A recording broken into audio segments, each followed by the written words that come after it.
வணக்கம். இன்றைக்கி நம்ம பார்க்க போகிற சமையல் என்னென்னு பார்த்திங்கன்னா, ரொம்ப ஆரோக்கியமான நல்ல ப்ரோட்டீன் சத்து நிறைந்த 4 விதமான சட்னி ரெசிபி தான் பார்க்க போகிறோம். இட்லி, தோசை, ஊத்தப்பம் எல்லாத்துக்குமே சூப்பராக இருக்கும். எப்பயும் போல் பண்ணாமல் இது மாதிரி செஞ்சு பாருங்கள்.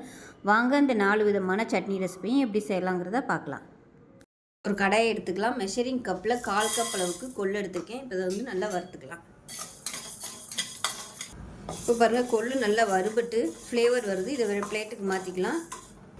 இதில் கொஞ்சமாக ஒரு 2 சொட்டு எண்ணெய் விட்டுக்கலாம். 1 டீஸ்பூன் போல் கடலைப்பருப்பு, 1 டீஸ்பூன் வர கொத்தமல்லி, சும்மா 5-6 மிளகு சேர்த்துக்கலாம். 1 டீஸ்பூன் போல் சீரகம். இப்போ இதில் 6 வரமிளகாய் சேர்த்துக்கலாம். இப்போ இதில் சின்னதாக ஒரு 3 பீஸ் பெருங்காயம் சேர்த்துக்கலாம். இப்போ இதில் பெரிய பல்லாக ஒரு பல் பூண்டு, மீடியம் சைஸாக ஒரு வெங்காயத்தில் பாதி சேர்த்துக்கலாம். இப்போ பாருங்கள், இது எல்லாமே நல்லா வறுபட்டுருச்சு. இப்போ இதில் ஒரு 1/4 கப் அளவுக்கு துருவின தேங்காய் சேர்த்துட்டு அமர்த்திடலாம். இப்போ இதில் சின்ன சுண்டைக்காய் சைஸுக்கு புளி சேர்த்துக்கலாம். அந்த சூப்லேயே சேர்த்து நல்லா வதக்கிக்கலாம். இப்போ இதில் ஒரு கொத்து கருவேப்பிலை சேர்த்துக்கலாம். இதெல்லாம் ஆறுனதுக்கப்புறமா மிக்ஸி ஜாரில் சேர்த்து நல்லா நைஸாக அரைச்சிட்டு பார்க்கலாம். இப்போ பாருங்கள், சட்னி நல்லா நைஸாக அரைச்சாச்சு. ஒரு பவுலுக்கு மாற்றிக்கலாம். இப்போ எப்பயும் போல் கடுகு, உளுந்து, கருவேப்பிலை போட்டு தாளித்து கொட்டிக்கலாம்.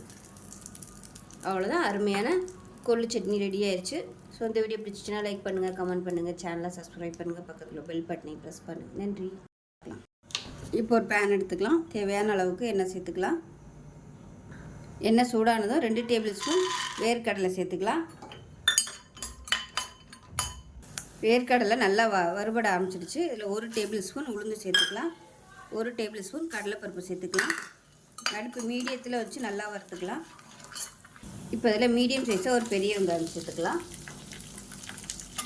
இது கூடவே ஒரு 3 பல் பூண்டு சேர்த்துக்கலாம். இப்போ காரத்துக்கு தகுந்த மாதிரி வரமிளகாய் சேர்த்துக்கலாம். நான் ஒரு 10 வரமிளகாய் சேர்த்துக்கேன். இது எல்லாமே சின்ன சின்னதாக இருக்குது, அதனால் ஒரு 10 எடுத்துருக்கேன். பெருசாக இருந்தால் நீங்கள் 5 எடுத்துக்கோங்க போதும். இப்போ தேவையான அளவுக்கு உப்பு சேர்த்துக்கலாம். இப்போ இதில் சின்னதாக ஒரு துண்டு புளி சேர்த்துக்கலாம். மீடியம் சைஸில் 2 தக்காளி சேர்த்துக்கலாம், கட் பண்ணதை.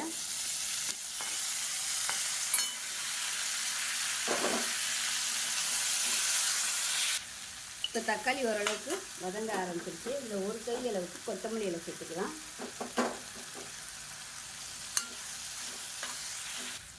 இப்போ பாருங்கள், மல்லி இலை சேர்த்து நல்லா வதக்கியாச்சு. இந்த அளவுக்கு மல்லியில் வதங்கினா போதும், ரொம்ப வதக்கணும்னு அவசியம் இல்லை.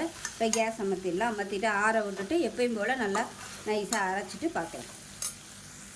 இப்போ பாருங்கள், சட்னி அரைச்சி ஒரு பவுலுக்கு மாற்றிட்டேன். இதை நீங்கள் அப்படியே வச்சுக்கலாம், தாளிக்கணும்னு அவசியம் இல்லை. விருப்பப்பட்டால் நீங்கள் கடுகு, உளுந்து, கருவேப்பிலை போட்டு தாளிச்சிக்கலாம். அவ்வளோதான். ஸோ டேஸ்ட்டு சூப்பராக இருக்கும். கண்டிப்பாக இதே மாதிரியே ட்ரை பண்ணி பாருங்கள். நல்லா வாசனையாக இருக்கும். அந்த வேர்க்கடலையோட வாசனையோட சட்னி அருமையாக இருக்கும். இட்லி, தோசை, ஊத்தப்பம் எல்லாத்துக்குமே தொட்டு சாப்பிட்லாம். ஸோ செஞ்சு பாருங்கள். செஞ்சு பார்த்துட்டு எப்படி வந்துச்சுங்க அதை சொல்லுங்கள். வீடியோ பிடிச்சின்னா லைக் பண்ணுங்கள், கமெண்ட் பண்ணுங்கள், சேனலை சப்ஸ்கிரைப் பண்ணுங்கள், பக்கத்தில் பெல் பட்டனையும் ப்ரெஸ் பண்ணுங்கள். நன்றி. எடுத்துக்கலாம். தேவையான அளவுக்கு எண்ணெய் சேர்த்துக்கலாம். எண்ணெய் சூடானதும் நல்லா ஒரு 2லேருந்து 3 ஸ்பூன் அளவுக்கு பாசிப்பருப்பு சேர்த்துக்கலாம். அது கூடவே 1 டேபிள் ஸ்பூன் உளுந்து, 1 டேபிள் ஸ்பூன் கடலைப்பருப்பு. இது எல்லாத்தையுமே நல்லா வறுத்துக்கலாம் மீடியமான ஃப்ளேமில்.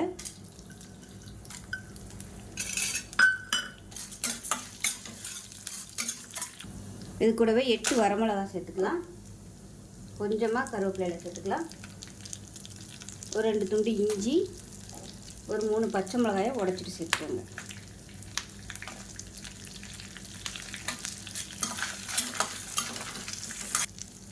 இப்போ எல்லாமே லேசாக வதங்க ஆரம்பிச்சிருச்சு. இந்த ஸ்டேஜில் மீடியம் சைஸாக ஒரு பெரிய வெங்காயம் நீளமாக நறுக்குனதை சேர்த்துக்கலாம்.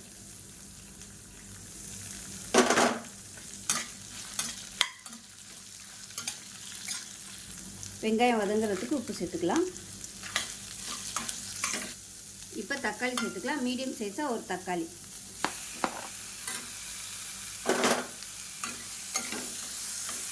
இப்போ இதில் ஒரு கை அளவுக்கு கொத்தமல்லி இலை சேர்த்துக்கலாம். இதையும் சேர்த்து வதக்கி விட்டுக்கலாம். மல்லி இலை இந்த அளவுக்கு வதங்கினா போதும், ரொம்ப வதக்க வேணாம், அதோட ஃப்ளேவர் இருக்காது. இப்போ கேஸ் அமர்த்திடலாம். அமர்த்திட்டு ஆற விட்டுட்டு நல்லா நைஸாக அரைச்சிட்டு பார்க்கலாம். இப்போ பாருங்கள், சட்னி நல்லா நைஸாக அரைச்சாச்சு. ஒரு பவுலுக்கு மாற்றிக்கலாம். மிக்ஸி அலசிட்டு தண்ணியை சேர்த்துக்கலாம். இப்போ இதில் எப்பயும் போல் கடுகு, கருவேப்பிலை, பெருங்காயம் போட்டு தாளிச்சதை சேர்த்துக்கலாம்.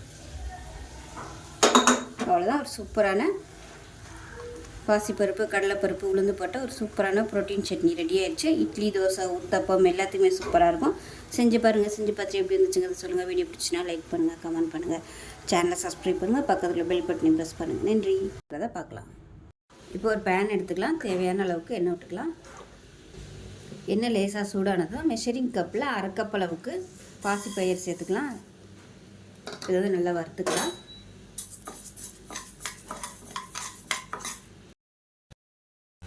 இப்போ நல்லா வறுபட்டதும் ஒரு 10 வரமிளகாய் சேர்த்துக்கலாம். இது கூடவே சேர்த்து இதையும் நல்லா வறுத்துக்கலாம். இப்போ இது கூடவே சின்னதாக ஒரு துண்டு இஞ்சி சேர்த்துக்கலாம். இப்போ இதை அமர்த்திடலாம். எல்லாமே நல்லா வறுபட்டுருச்சு. அமர்த்திட்டு இது மிக்ஸி ஜாருக்கு மாற்றிக்கலாம். இப்போ பாருங்கள், மிக்ஸி ஜாருக்கு சேர்த்துட்டேன். இப்போ இதை வந்து நல்லா பொடி பண்ணிட்டு வந்துடலாம்.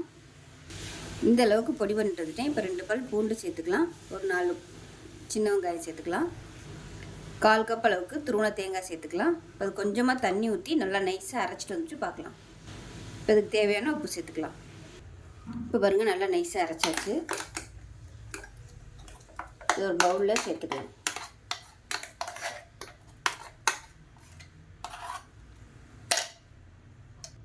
இப்போ மிக்ஸி அலசிட்டு தாராளமாக தண்ணி சேர்த்துக்கலாம்.